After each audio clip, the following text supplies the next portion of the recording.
He leaned in at the sweetheart table, the band still playing our song, and told me, "You're just a guest here." His breath smelled like champagne and mint. The clink of cutlery and the scrape of a chair folded around the sentence like foil around a blade. I didn't answer. I've learned that silence can be heavier than a punch. Before we continue, please subscribe to the channel and tell us where you're listening from. Cedar and Glass sits in Germantown, a glass and brick box with Edison bulbs and polished concrete that looks good in photographs. Saturday, September 27th. Nashville heat still clung to the windows at 8:30. My name card said Mr. Guest instead of Father of the Bride. A joke, someone would say later. A printer error. I slid the card into my pocket and felt the paper bend against the old receipt I keep tucked there. The $2,186 Davidson County property tax I paid in January. My handwriting underlining paid in full. When Maya came in on her groom's arm, I stood up like muscle memory. Evan raised his palm and smiled at the crowd as if cueing them for applause. My chair didn't scrape. It stayed under me. I looked down, counted to 3, lifted the water glass. A waiter I didn't recognize, short sleeves, clean apron, set a check presenter near my elbow and whispered, "They put your card on file for the remaining balance." The number inside, 12940 Deutet, handwriting not mine. Signature line blank. Music swelled. I closed the booklet, kept my breathing quiet. To my left, near the cake knife and the guest book, a leather folio lay open to a typed page. "Gift letter," the header said in large friendly font. The first line, "I intend to support my daughter and son-in-law by making available." My eyes scanned phrases I've seen in bank offices. No lien recorded yet. Use of property. Temporary collateral. I didn't pick it up. I didn't touch a thing. I just read, then looked at him. He was telling a story to 3 groomsmen, hands spread wide like a man presenting a prize. Speeches began with his mother, not with me. "To the couple," she said, tapping her flute, "and to the new chapter they're building." Applause. When the DJ announced the father-daughter dance, the playlist skipped, stuttered, then jumped ahead. "Technical issue," he called, not quite meeting my eyes. My chest felt tight, but not from grief. From the clean, chemical smell of being edited out of your own family. I rose anyway and walked toward Maya. She hugged me without quite letting the hug land. "Dad, later," she said into my shoulder, the smile fixed for the cameras. "We're trying to keep things smooth." Smooth. The word slid over everything like oil. I stepped outside to the patio where the air was honest and the mosquitoes didn't care who paid the invoice. Across the alley, a neon sign hummed. I looked at my hands, grease scars from 40 years as an electrician, and thought about the bungalow on Douglas Avenue, the white porch rail I'd sanded last spring, the deed recorded in 2003 with my late wife's signature next to mine. That house isn't just lumber. It's my pension. Every receipt in the junk drawer is a year of my back. Evan came out to take a call. He didn't see me in the shadow by the ficus. "Line of credit," he said, pacing. "No, her dad's place. Yes, clean title." He laughed, short and low. "We're good by Monday." He ended the call, checked his reflection, and went back inside. I stared at the brick and counted the seconds until the band hit the chorus. 3, 2, 1. I knew then what I would do. Not a scene. Not a shout. Just one phone call later tonight, when the music died and the glass stopped singing. Boundaries don't need an audience. They need a pen, a ledger, and a man who finally remembers his own name. I drove home down Rosa L. Parks Boulevard with the tux collar biting at my neck like a tight opinion. The radio was awash of static and advertisements for mattress sales that promised forgiveness in monthly payments. At the red light by Jefferson Street, I reached into my breast pocket and touched the check presenter, $12,140.08, like it might burn a hole through the jacket. A couple drifted across the crosswalk arm in arm, and I watched their silhouettes tilt toward each other the way I used to tilt toward my late wife when the air turned cool at night games. At Douglas Avenue, the porch light was still on. I leave it on when I know I'll be late. Habit, not hope. The key slid into the Schlage I'd rekeyed back on August 12th. The metal gave that soft, honest click of something that still belongs to you. Inside, the air was a chapter I knew by heart. Lemon oil from the bookshelf. The soft groan of floorboards near the hallway. The hum from the refrigerator that I tuned myself in 2010 when the gasket cracked in July heat. I set the tux jacket on the kitchen chair with the loose spindle I keep meaning to glue. I opened the junk drawer with the bent handle and pulled the short stack I always pretend I don't have. Property tax bill, $2,486 and due January 15th. The stamp over my handwriting reading paid. The deed copy from 2003. Recordation number scribbled in a margin by a younger version of my hand. And a photo of Maya in kindergarten holding up a butterfly drawing with glue still wet at the edges. I laid them out on the kitchen table under the glare of the dome light I swapped to LED last winter. The paper edges looked like shoreline. Tired eyes make everything look like a place you could drown. I poured tap water into a jelly jar and took a sip that tasted faintly like copper. The band still rang in my ears. The words did too. You're just a guest here. My mouth tightened around nothing. I tried to be angry. Anger would have been easier. What came was a clean, heavy kind of quiet, like the sound the breaker box makes before you throw a switch. A hum that says, "This is where the power is." I sat for a long minute, then took out my phone. I scrolled to an old contact card I hadn't dialed in years. Hendricks, the attorney from the HOA fight a neighbor had back in 2018 over a fence that leaned a degree too far. I didn't press call. Midnight wasn't a place to ask for a favor.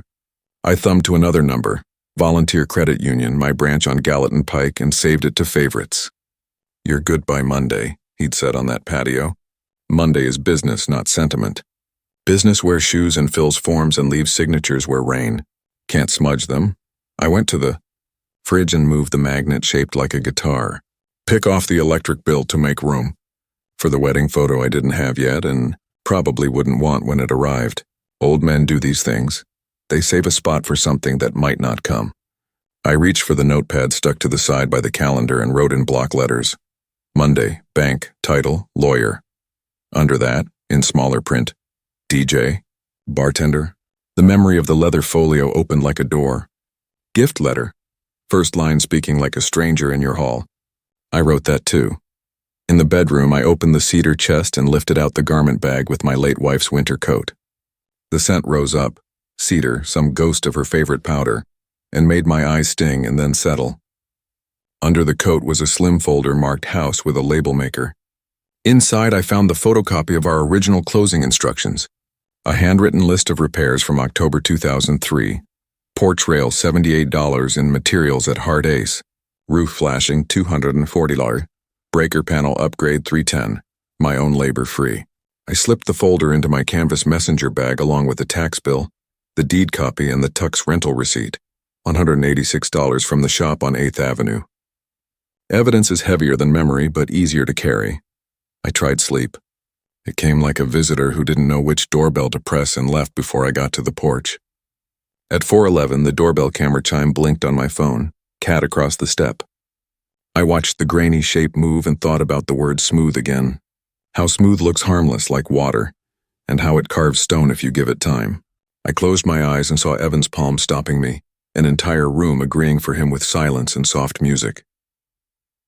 By 6:15, Sunday morning hummed to life.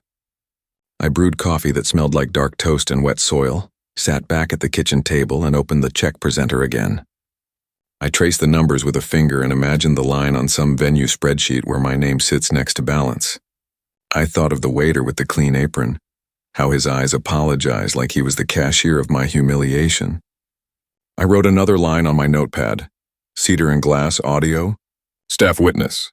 At 7:30, Ruth's screen door across the street creaked like it does every Sunday when she goes out to shake the crumbs for the sparrows. I stepped onto my porch with my mug and raised a hand. She raised one back and squinted at the tux pants legs peeking under my flannel. "How'd it go?"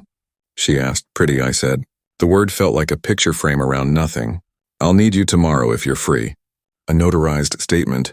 "Only your eyes on a few lines. Bring it by," she said. I'll put out the notary stamp. Then, with the kind of wisdom old neighborhoods hand over like casserole dishes, she added, "Write everything down now while it's hot."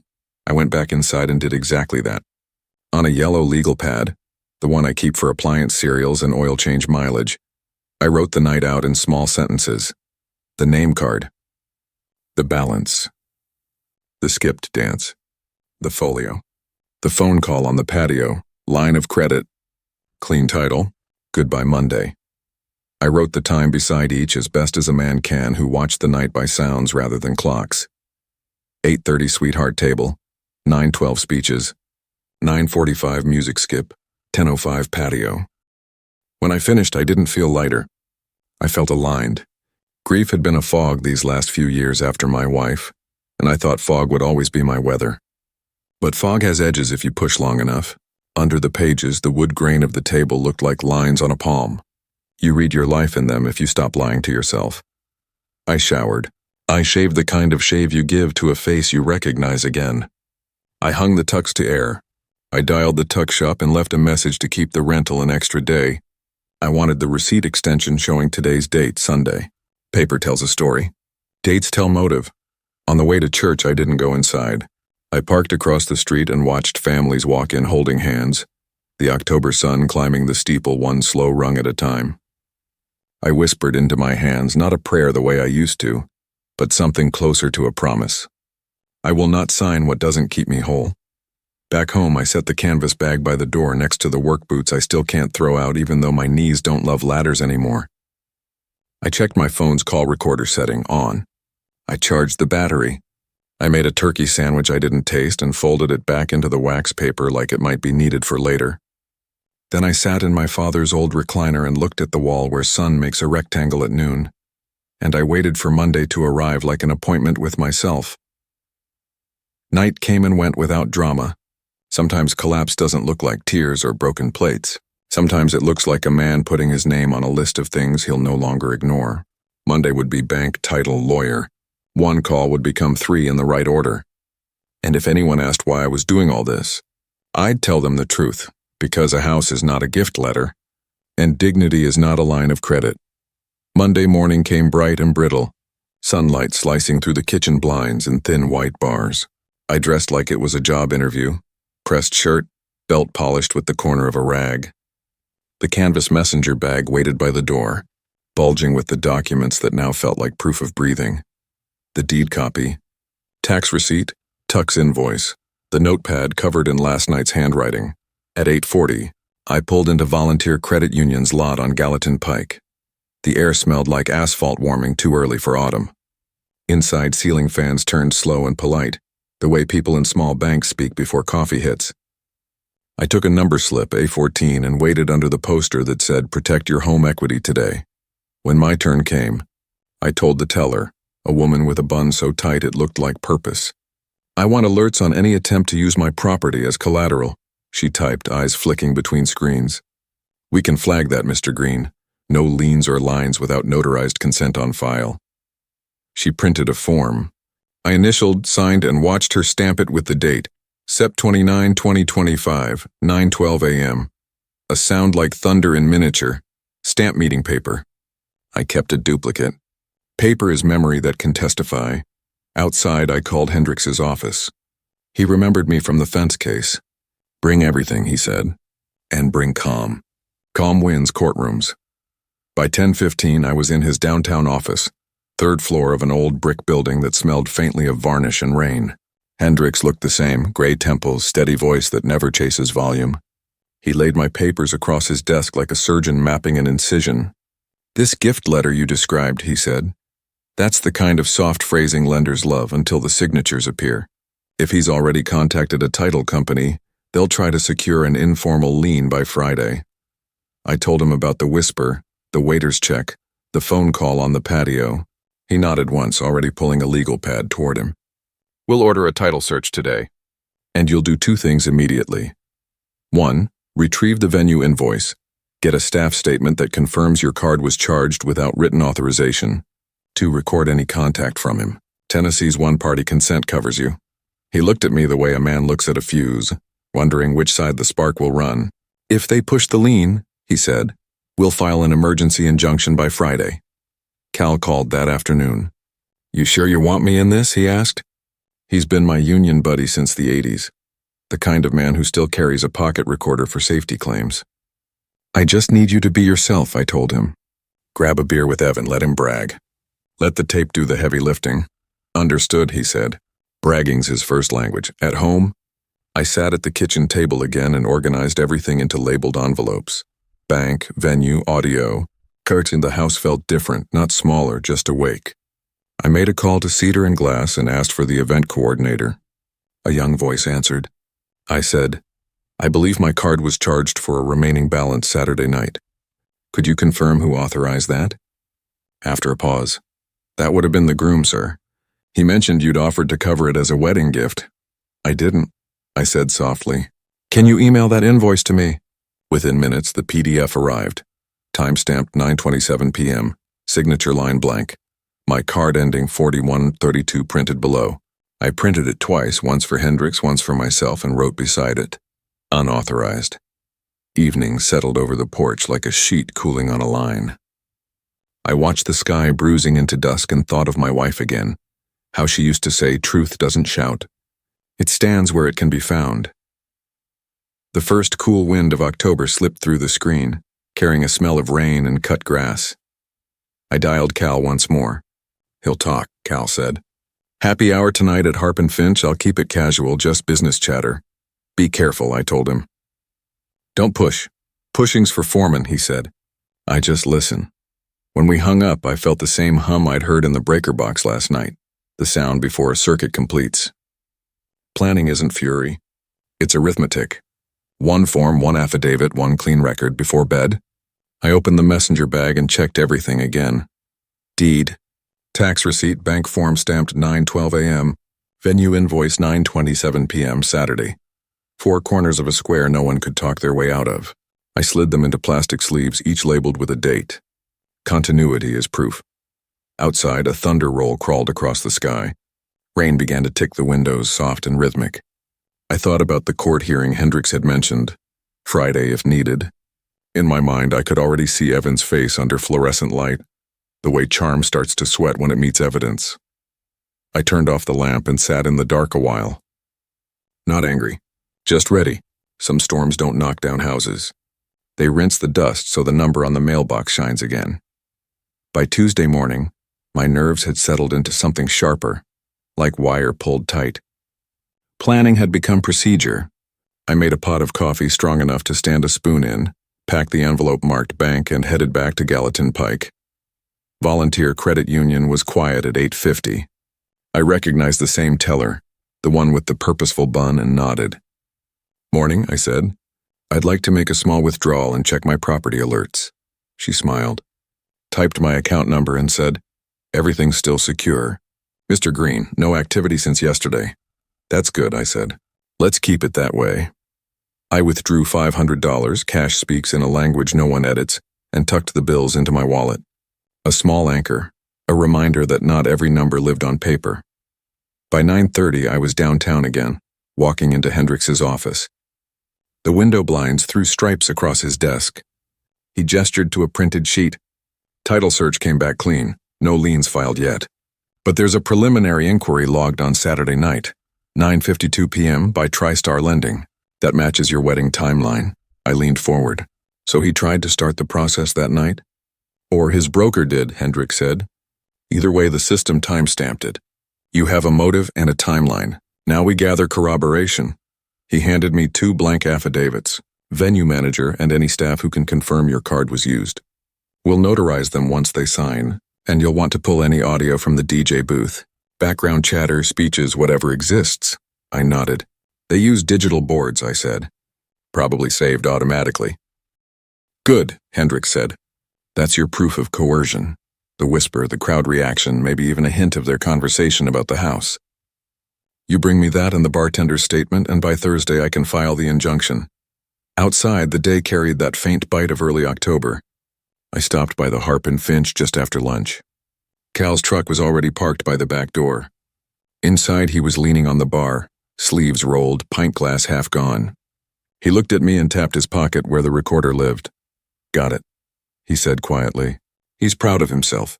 Said he found liquidity in family equity. That's a direct quote. Wants to close the line by Monday. Send me the clip, I said. Already did. You'll hear it by the time you get home. We didn't linger. Old friends know when silence means efficiency. By 4, the audio file hit my phone. Evan's voice, smooth, confident, the salesman's rhythm. Yeah, clean title, 0 debt. Father-in-law's house is the easiest bridge loan I'll ever land. Paperwork's practically gift-wrapped. A laugh followed, small and smug. I replayed it twice, each time feeling something colder replace the initial sting. Proof changes posture. You stop being prey when you start cataloging the hunt. That evening, I drove to Cedar and Glass. The event coordinator, a young woman named Elise, met me by the reception desk. She looked nervous. I slid my card across the counter with a quiet tone. I'm not here to cause trouble. I just need you to confirm something for my records. Saturday night around 9:30. Did anyone authorize this payment? She scrolled through her screen. Yes, the groom did. He said it was a wedding gift from you. Was it recorded anywhere? We have camera coverage over the bar, she said. Audio from the DJ booth too if you need. I do. I handed her Hendrix's card. You'll get a formal request tomorrow. Please don't erase anything. Elise nodded. I'll mark it private access. For legal review. As I turned to leave, she said softly, he shouldn't have done that to you. Outside, streetlights flicked on, and the glass facade threw back my reflection. Older man, steady eyes, no longer invisible. I stopped for gas at a Shell station, printed the receipt, 4217, time-stamped 7:04 p.m., and slipped it into the evidence folder. Details make the world undeniable. At home, I called Ruth. She answered on the first ring. You got something for me? She asked. I do. A short statement confirming you notarized my deed back in August when I rekeyed the locks. I'll type it up and stamp it tonight, she said. Come by in the morning. Later, with the house quiet, I played the audio again, this time through small speakers on the table. Evan's words floated through the room. Clean title. Bridge loan. Monday. My hand rested on the notepad, pen ready. Underlined. Monday equals filing day. I drafted an email to Hendrix attaching the clip and the venue invoice PDF. The subject line read, Evidence packet, gift letter fraud attempt. Before I sent it, I scrolled to the end of my messages and saw an unread voicemail from Maya. Her voice, small and tired. Dad, please don't do anything rash. Evan said there's been a misunderstanding. He wants to talk. I hit play twice more, memorizing the tone, part fear, part defense. I didn't reply, not yet. Justice isn't rushed. It's rehearsed. When the clock on the stove blinked 11:59, I pressed send. Outside, the wind shifted through the magnolia tree, scattering dry leaves across the porch. Somewhere between their rustle and the quiet click of my laptop, the plan became something real. Measured, documented, lawful. Tomorrow Hendrix would draft papers. Evan would wake up to a morning that still looked like his own life, not realizing every detail was already turning against him. I locked the front door, turned off the light, and whispered to the dark kitchen, Goodbye Monday? We'll see. Wednesday morning broke with the kind of calm that always lies. Nashville sky pale, thin clouds drifting like torn paper. I brewed coffee, but it tasted like paperwork. Dry, necessary. My inbox already held a reply from Hendrix. Subject, proceeding. His message was short. Audio clip received. Venue invoice logged. Filing injunction by Friday. Gather one more affidavit if possible. Bartender or staff witness to whisper incident. I drove to Cedar and Glass before noon.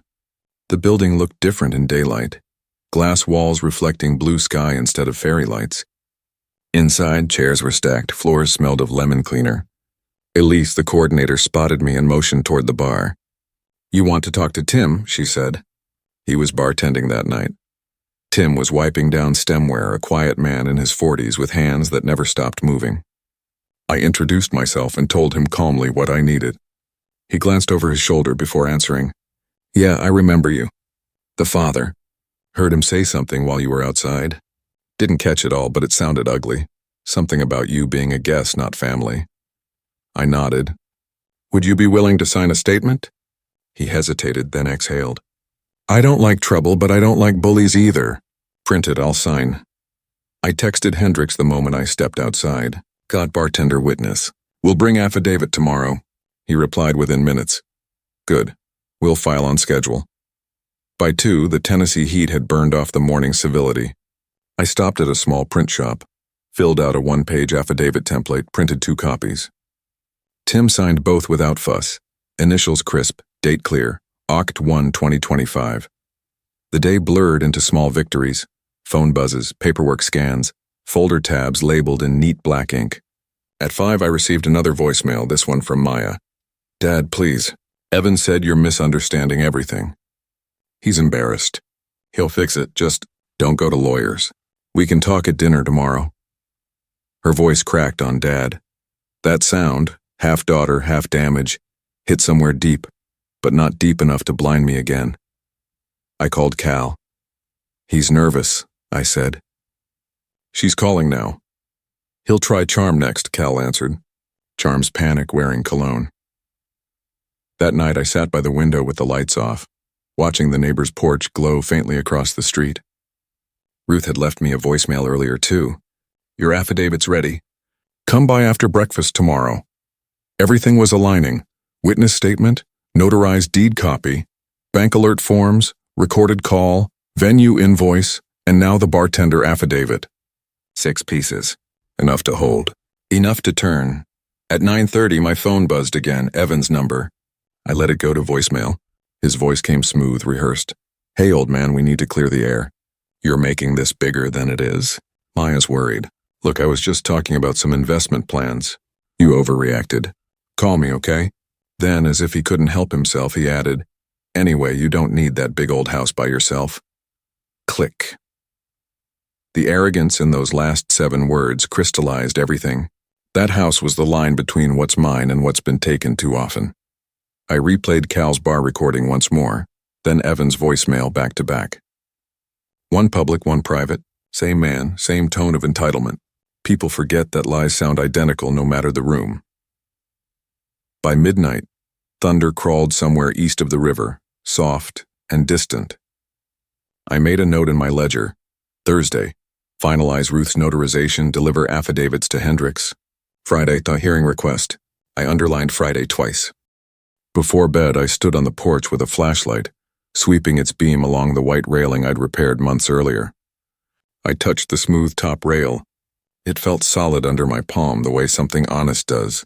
I whispered to the night. You can't buy what's already been earned. Inside, I printed a new label for my evidence binder. Case file, Green versus Evan Carver. The label maker hummed softly, steady and mechanical.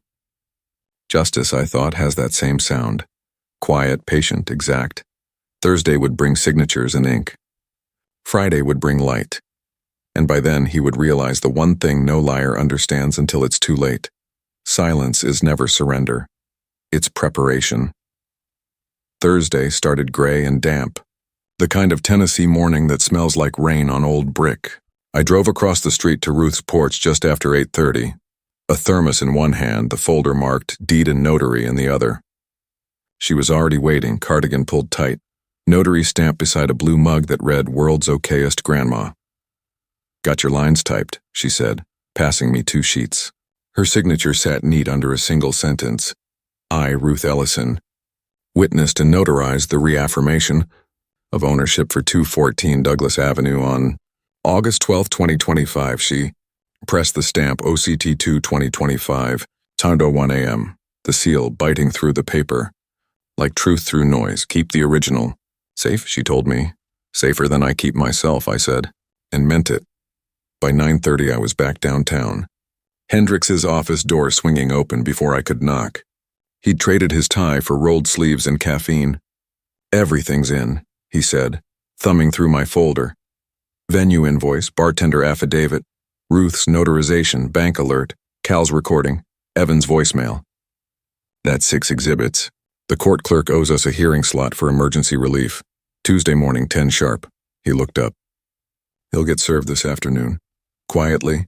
I asked, always quietly, he said. Let the noise come from them.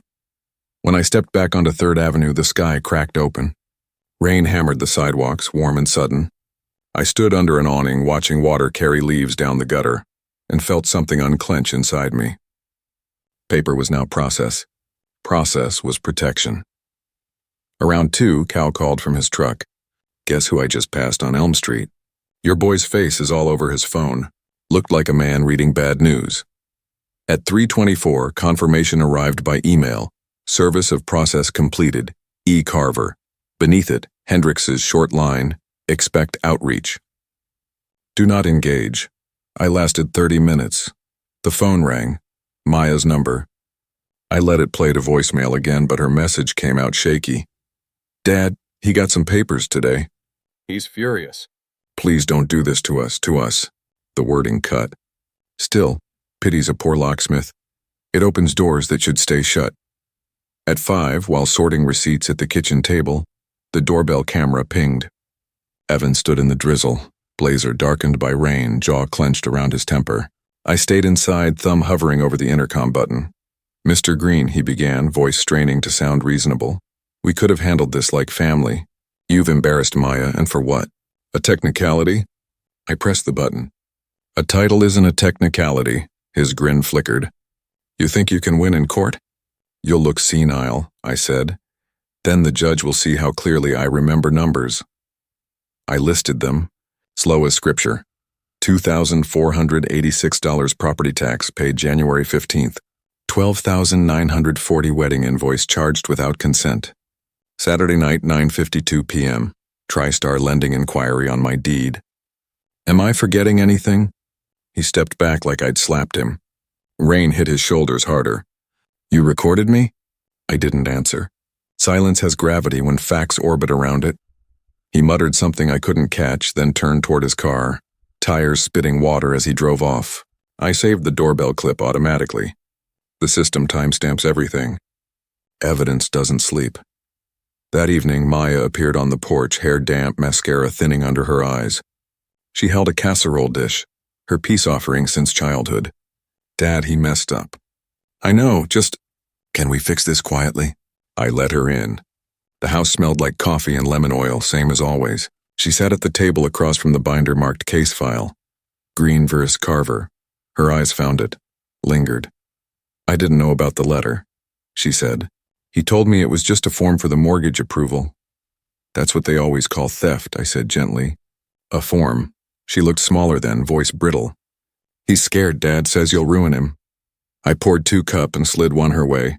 He ruined himself when he called my life a bridge loan. Outside, thunder rolled again.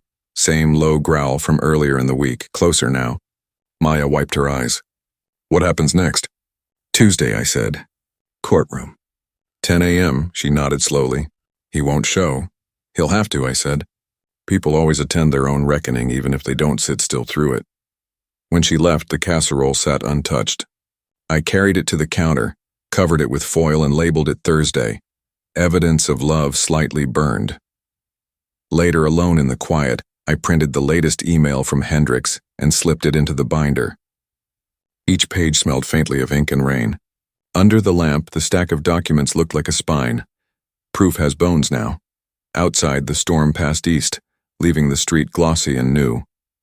In its reflection, the bungalow looked steady, almost defiant. I shut the blinds, locked the door, and whispered to the empty room. Let him think silence means surrender. Tuesday will teach him otherwise. The night held its breath, and somewhere between the clock ticks I heard it. The shift. The story was no longer about humiliation. It was about restoration. And the man who whispered, "You're just a guest here," was about to learn what happens when the guest still holds the keys. Tuesday, October 7th, 2025. Nashville District Court, Room 2B.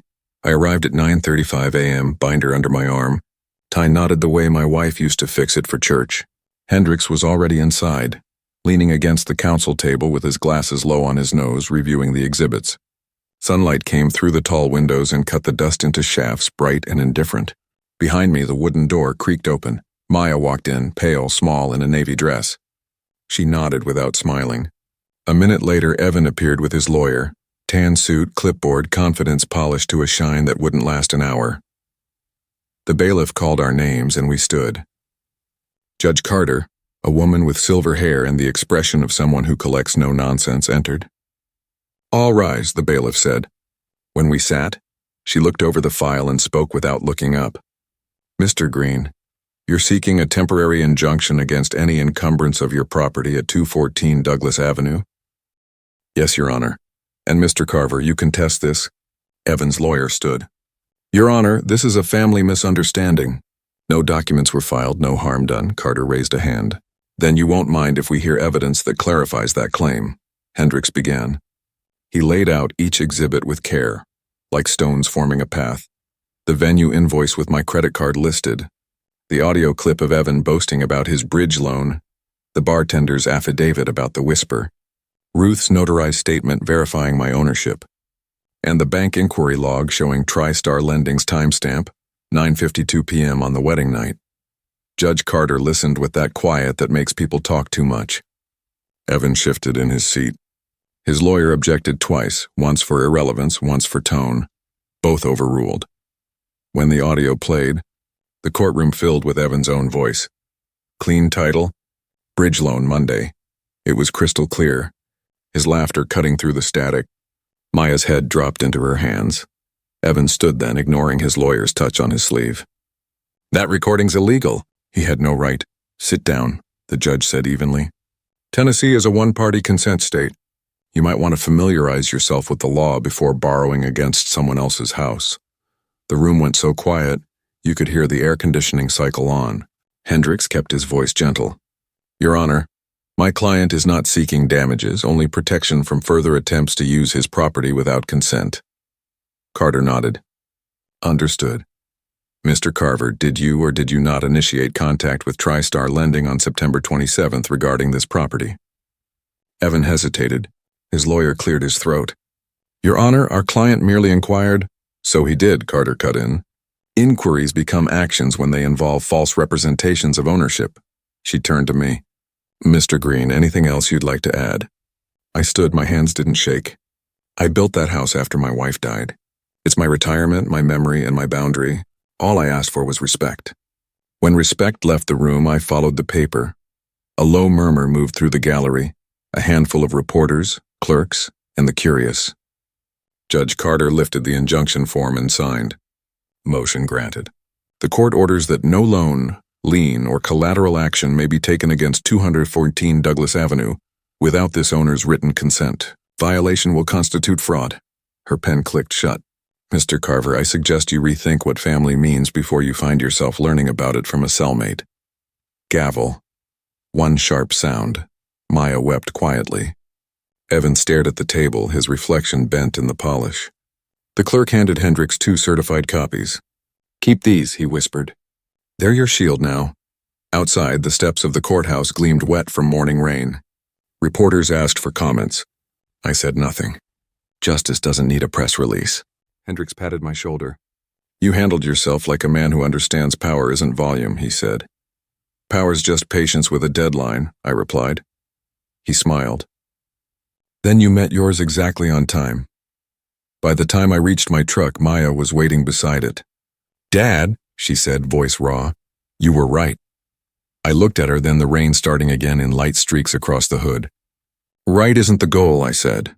Safe is. She nodded, then handed me a small object, her wedding ring. I'm staying with Aunt June for a while. You deserve peace, Dad. We stood there for a moment as the city moved around us. Cars splashed through puddles. Pigeons lifted off power lines. Life kept its pace, unconcerned. When I drove home, the porch light was still on. I set the injunction copies on the table beside the old photo of my wife. The paper edges curled slightly from moisture, as if the house itself was breathing again. That night I sat on the porch with a cup of coffee, listening to rain tap the gutters. I thought about the judge's words, the way truth had filled that room like light. For the first time in weeks, I slept without dreaming. By Wednesday morning, the courthouse quiet had turned into whispers across the city's small business circles. Nashville has a way of carrying stories faster than the rain dries. Word spread. A salesman tried to mortgage his father-in-law's house and got shut down in court. They didn't need the names. People filled in their own. Evan's employer at TriStar Realty called him in before noon. By 2, my attorney forwarded a short email chain. Employment under review, pending ethics violation. The same words appeared later on a public docket update. HELOC application withdrawn.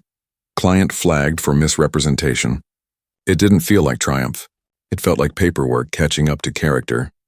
Maya texted me that afternoon. He's packing his things. I didn't answer. Some silences are fences you keep mended. At 4:30, I was fixing a loose shutter on the porch when her car rolled up the drive. She stepped out slowly, holding a duffel bag and a folded envelope.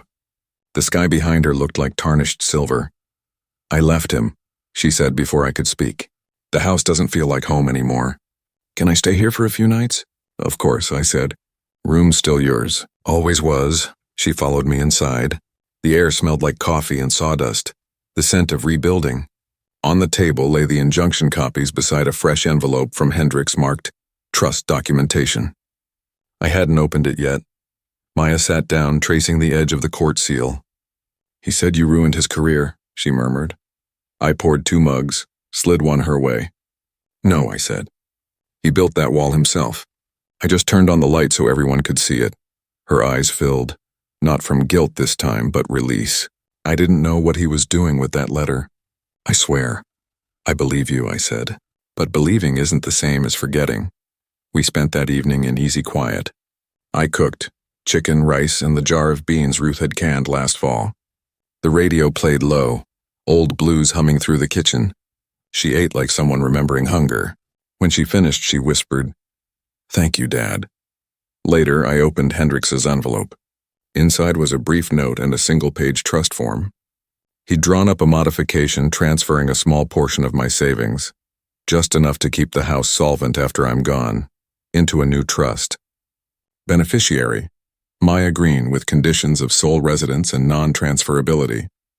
It meant she'd inherit stability, not temptation. I signed it before bed, sealed it, and set it on the counter for Ruth to notarize in the morning.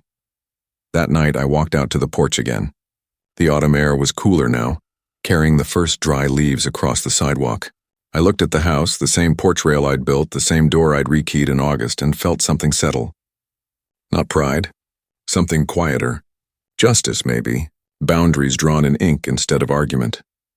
Inside, Maya slept in her old room, the glow from her phone dim under the door. I stood there for a while, listening to the rhythm of her breathing, steady, unguarded. Down the hall, the framed photo of my wife caught the streetlight. A small reflection like approval. Tomorrow, I'd take the notarized trust to the bank, close the last open loop. After that, no more lawyers, no more filings. Just mornings again. Coffee, porch, the sound of nails biting wood when you fix what's yours. In the stillness, I whispered the truth to the empty house. Peace isn't what they give back after taking.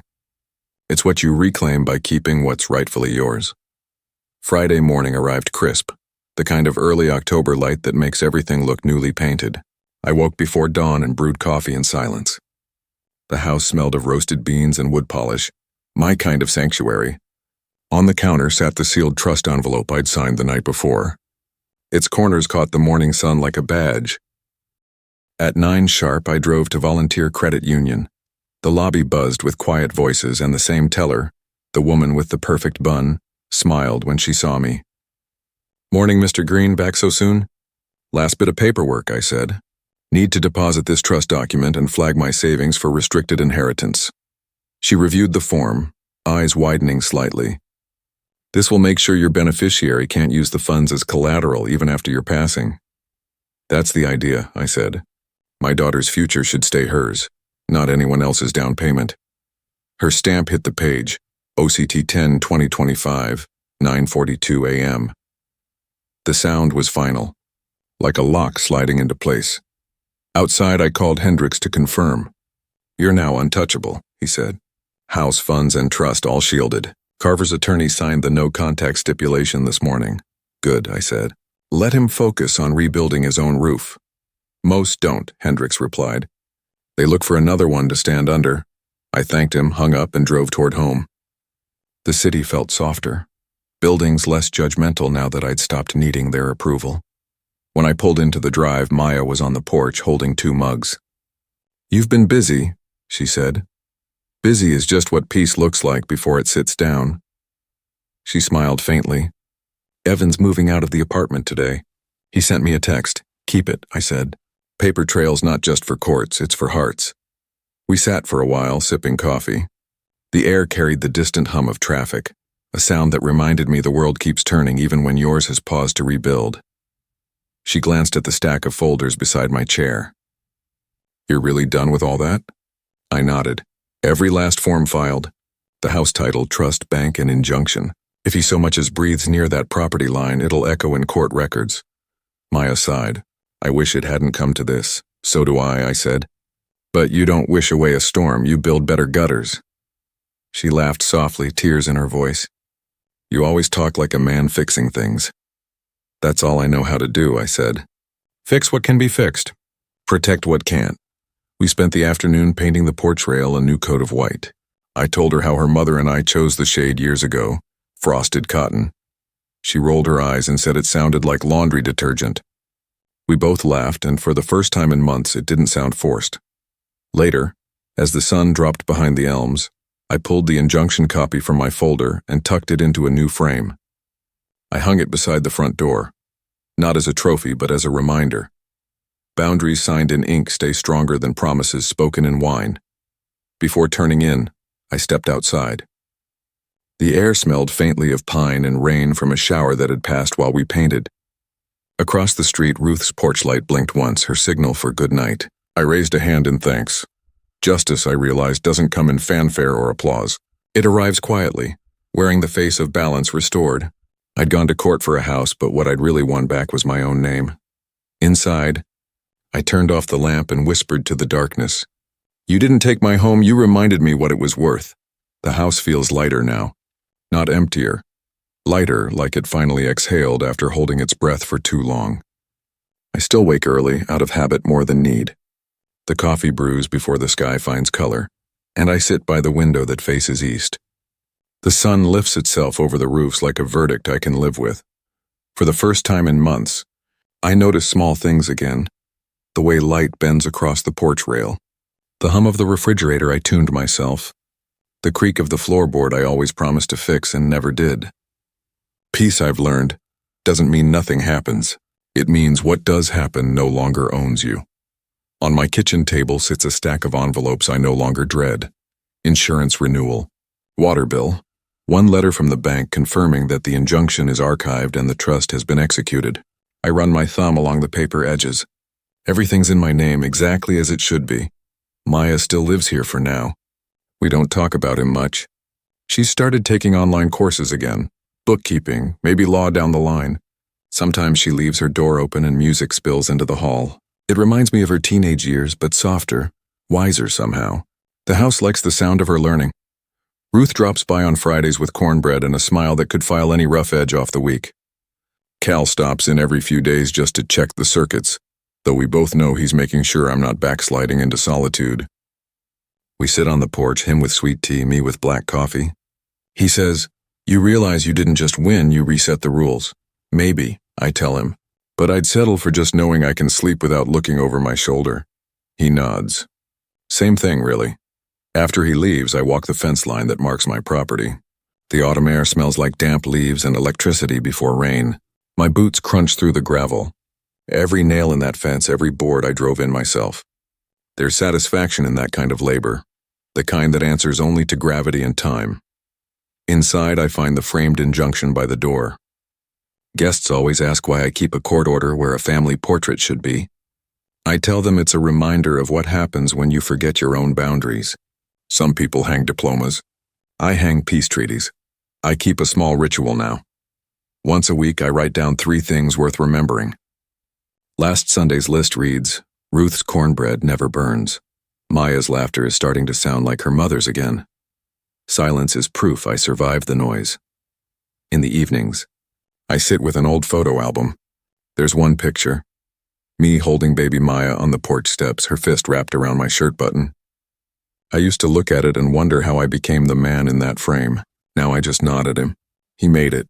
Sometimes I think about Evan, not with anger, with the kind of distance you reserve for weather that's passed but left the smell of rain. He'll find another roof, another story.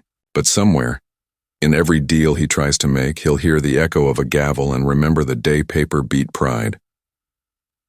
Before bed, I open the porch door and let the night air roll through. The wind moves through the magnolia leaves, whispering in a language only old houses understand. I whisper back, we're good. We're home. Justice gave me back more than walls. It gave me the sound of quiet without fear. Christmas came early that year. December drifted in mild and windless. Nashville skies the color of pewter. I woke to the smell of cinnamon and coffee. Maya was already in the kitchen. humming something soft, wearing one of her mother's old aprons. "You can sit," she told me. "Breakfast is my turn today." I smiled and obeyed. It had been a long time since anyone cooked for me in this house. By 10, the table was set with simple things: scrambled eggs, buttered toast, a single candle flickering between two plates. Outside, the magnolia tree had lost most of its leaves, branches tracing dark ink against a pale sky.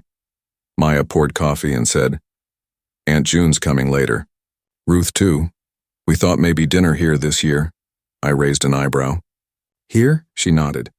"You're not a guest this time, Dad. You're the host."